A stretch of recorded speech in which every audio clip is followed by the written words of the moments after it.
Zomato restaurant वालों को लूट रहा है, कमीशन ले रहा है 35%, डिलीवरी बॉय को 30-40 रुपए में टरका देता है, कस्टमर से प्लेटफॉर्म फी अलग चार्ज कर रहा है। अब सवाल ये बनता है कि जोमेटो सबको लूट रहा है या फिर कोई बहुत बड़ा बिजनेस मॉडल है। ये सब बातें जानेंगे इमोशन से नहीं, डेटा के बेसिस पर। इंडिया में फूड डिलीवरी मार्केट का साइज है करीब 60,000 करोड़ रुपए ईयरली और फाइनेंशियल ईयर 2024 में जोमेटो का ऑर्डर वैल्यू था करीब 30,000 करोड़। डेली 20 से 25 लाख ऑर्डर प्रोसेस हो रहे हैं। जब इतना बड़ा ऑर्डर वॉल्यूम है और इतना पैसा फ्लो हो रहा है तो रेस्टोरेंट वाले हर दूसरे दिन प्रोटेस्ट क्यों कर रहे हैं, गिग वर्कर स्ट्राइक्स क्यों कर रहे हैं और जोमेटो को प्रॉफिट में आने में 15 साल कैसे लग गए? ये गेम सिंपल नहीं है। चलिए नंबर्स को देखते हैं। आइए जोमेटो का बिजनेस मॉडल ब्रेक डाउन करते हैं। जोमेटो टोटल कमीशन लेता है लगभग 35%। अब अगर ऑर्डर 500 रुपए का है तो रेस्टोरेंट को कितने मिले? 375 रुपए, करीब 400 रुपए। अब जोमेटो रख रहा है करीब 100 से 125 रुपए। अब रेस्टोरेंट का कॉस्ट स्ट्रक्चर, रॉ मटेरियल आया करीब 25 से 30%, रेंट और स्टाफ की सैलरी हो गई करीब 20 से 25%, पैकेजिंग हो गई करीब 5 से 8%, नेट मार्जिन बचता है करीब 10%, 15% और उसमें से कमीशन चला गया 25%। तो यानी कि रेस्टोरेंट वाला तो लॉस में चला गया। तो यहाँ प्रेशर फील होना तो ऑब्वियस है, इसीलिए रेस्टोरेंट वाले स्ट्राइक पे जाते हैं।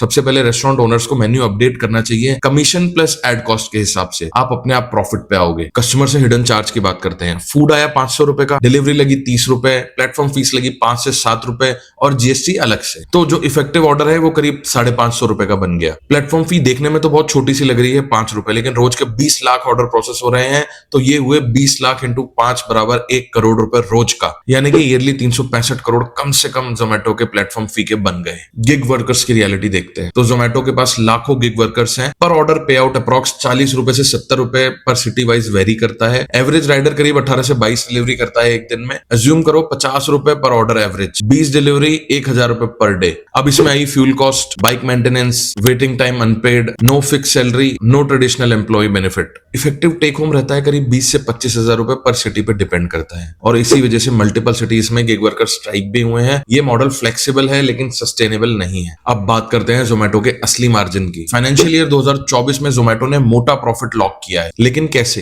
टेक रेट किया इंक्रीज, डिस्काउंट छोटे किए और रेस्टोरेंट एडवर्टाइजमेंट रेवेन्यू 1000 करोड़ भी क्रॉस कर गया। डिलीवरी में कॉस्ट हाई होती है और एड्स में कॉस्ट लो होती है। यही रियल प्रॉफिट इंजन है। अब देखते हैं जोमेटो का मॉडल काम कैसे करता है। सबसे पहला पॉइंट है नेटवर्क। जितना बड़ा नेटवर्क, जितने ज्यादा रेस्टोरेंट, उतने ज्यादा customers. Habit business, online food delivery apps ने शुरू में डिस्काउंट देकर फूड ऑर्डरिंग को बहुत ज्यादा एडिक्टिव बना दिया है। लो असेट मॉडल, न किचन न इन्वेंट्री, कोई हार्ड इक्विपमेंट्स नहीं। Number 4, data control. जोमेटो के पास डिमांड का पूरा डेटा है। अब देखते हैं कि ये टूटेगा कैसे। रेस्टोरेंट मार्जिन 32% तक बहुत ज्यादा है। ज्यादा रेस्टोरेंट कभी भी सस्टेन नहीं कर सकते। गिग वर्कर्स की इंस्टेबिलिटी, इंसेंटिव कट होते ही स्ट्राइक शुरू।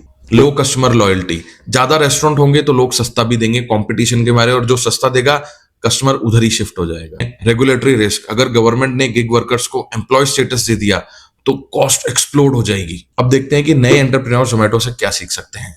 प्लेटफॉर्म की पावर, इनके पास इतना बड़ा नेटवर्क है कि अपने हिसाब से सब चीजें मोल्ड कर सकते हैं। जब कस्टमर का हाई ट्रैफिक आपके पास है तो आप कमीशन कंट्रोल कर सकते हो, जो जोमेटो ने की है। Lesson number 2, real profit core services से नहीं आता बल्कि एडॉन्स से आता है। डिलीवरी मार्जिन बहुत लो होते हैं लेकिन सब्सक्रिप्शन बेस और एडवर्टाइजमेंट बहुत हाई होते हैं। लेसन नंबर 3, स्केलेबिलिटी नहीं तो मॉडल फेल। अगर रोज के 20 लाख ऑर्डर नहीं होते तो 5 रुपए की प्लेटफॉर्म फीस से जोमेटो कभी भी नहीं कमा पाता। तो आपको क्या लगता है, जोमेटो सच में लूट रहा है या सिर्फ एक रूथलेस एफिशिएंट प्लेटफॉर्म कैपिटलिज्म का एग्जांपल है? मुझे लगता है कि कस्टमर कन्वीनियंस चाहता है, गिग वर्कर फ्लेक्सिबिलिटी चाहता है और रेस्टोरेंट विजिबिलिटी चाहता है और जोमेटो खुद तीनों के बीच में मार्जिन कमा रहा है, यानी कि बहुत स्मार्ट मूव खेल रहा है। सवाल ये नहीं कि जोमेटो गलत है या सही है, सवाल ये है कि आपके पास प्लेटफॉर्म है तो आपके पास उसका कंट्रोल है या नहीं। अगर आपको वीडियो अच्छा लगा तो वीडियो को लाइक करो और चैनल को सब्सक्राइब करो।